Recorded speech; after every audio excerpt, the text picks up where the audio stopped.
How's it going? Dave from Comic Book Investments. So, I'm sorry, but I was wrong. I made a mistake, and I have to own up to it. And I'm sorry. The other day, I made a video about some prices and, maybe a little bit of the future of where things will be heading and things like that. But I got some information a little wrong. Or should I say it was a little late with the information. Or early, I should say. Sorry, early. So what am I talking about? Well, the other day I made a video on this Zelda game. July 9th. Sold for $870,000. At the time, it was a record price. And I made a video talking about how it was a record price. But I was wrong. This was not the record price, because later that day, after I posted the video, this happened. Mario 64 sealed 9/8 sold 2 days after that for $1,560,000. $60,000. $1,560,000. That is insane. That is double the previous high, which is the Zelda game. This was actually on a later. The reason why this finished later was because Heritage themselves didn't think it was going to go that high. And then you have to factor in taxes. Oh my gosh, that is insane. Insane. So I've come to the realization that I shall be leaving comics, and I will be now the video game investment channel. So I've liquidated all my comics, all gone, and I shall start buying video games now. $1.5 million, that is insane. Like, how long did it take comics to get there? I think maybe Action #1 probably hit the highest value of that one. And this Super Mario 64 is not even like the holy grail, like an Action #1. It'd probably be a Mario Brothers 1 sealed 9/8 or whatever it is. Like, I had this game. I remember my dad coming home with the 64 and that game. All these years, parents told me, video games will rot your mind, they're terrible, all this kind of stuff. All I had to do was buy one simple game back in, when this come out, 96, 95, 96, and set it aside, just plop, right over there in the corner, sealed, untouched, and I would have been walking away with $1.5 million, and then, I can just retire nicely. And oh, that is insane. This insane video games as a whole. I personally still think something fishy is going on with all this.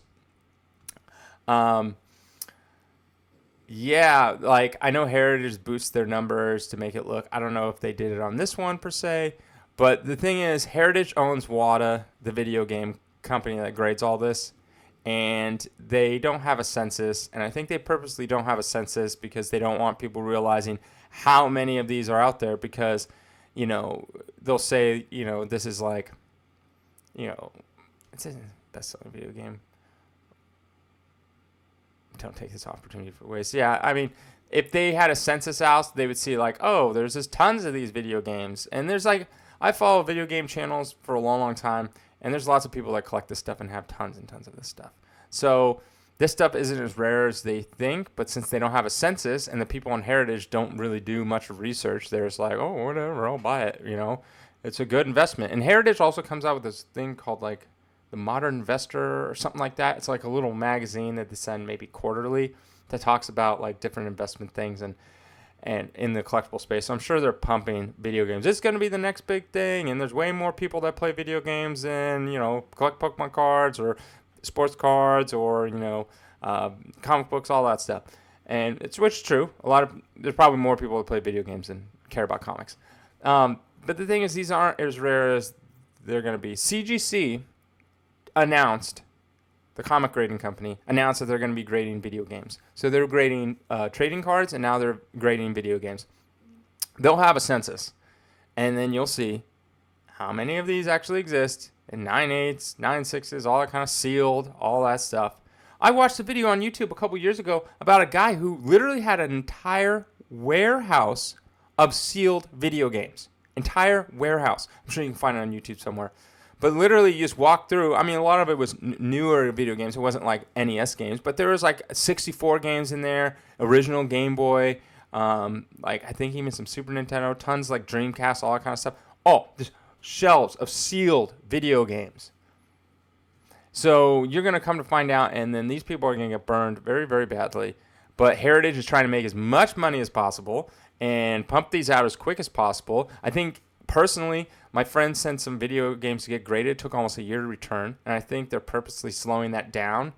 They don't want people to send in so they can control how many they have and get them all out before all of a sudden the market gets flooded with all these. Because I guarantee you, anyone that sees this, all right, it's been on the news and things like that. Anyone that sees this is going to be like, whoa, whoa, whoa, of course, I'm going to sell this thing for $1.5 million.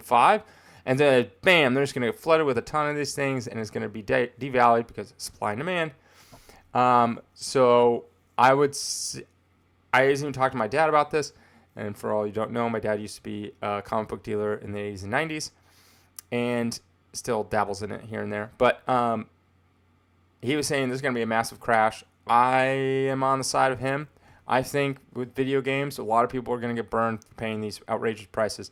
We've already seen it a little bit with different ones that first come on and then more people list theirs because they got such a high price. Not to this level where ones are selling for 1.5. I've seen them sell for like 15, 20 grand, and then another one comes out and sells for like 10 grand, and another one comes out at 5, and it slowly goes down because there's just so many available. This is insane. I mean, I'm in the wrong business. We all are in the wrong business. Whoever I'm talking about, unless you're in the video game business, it's just insane. And it wasn't like this that long ago. My friend bought a few video games like before this huge boom. Even when Heritage started selling video games, he bought a few and would like quadruple his money, like 10x his money. He'd buy video games for like a couple $100, send them to WATA, took like a year to get back, and then he just like 10x his money. But that ship has sailed. He said he's like, every time I try to go and buy sealed stuff, it's just like outrageously priced now. So, yeah, I mean, if you're sitting on a video game collection, hit me up. I mean, I don't really sell video games, but I will definitely buy it, especially if you have this Mario 64. I think it sold originally for $49.99. I will pay you $100 for your sealed copy. I'm just joking around. No, and also I'm not quitting comics. That's just a joke. But it's insane. I'm kicking myself because a lot of times I thought, I should buy some video games just for fun because I like it and keep them back, and I never did. And I'm sure a lot of you are saying that as well.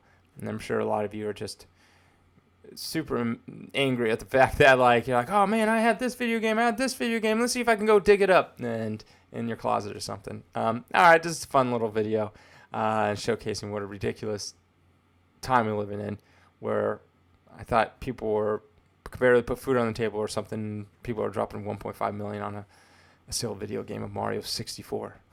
All right, have a good day.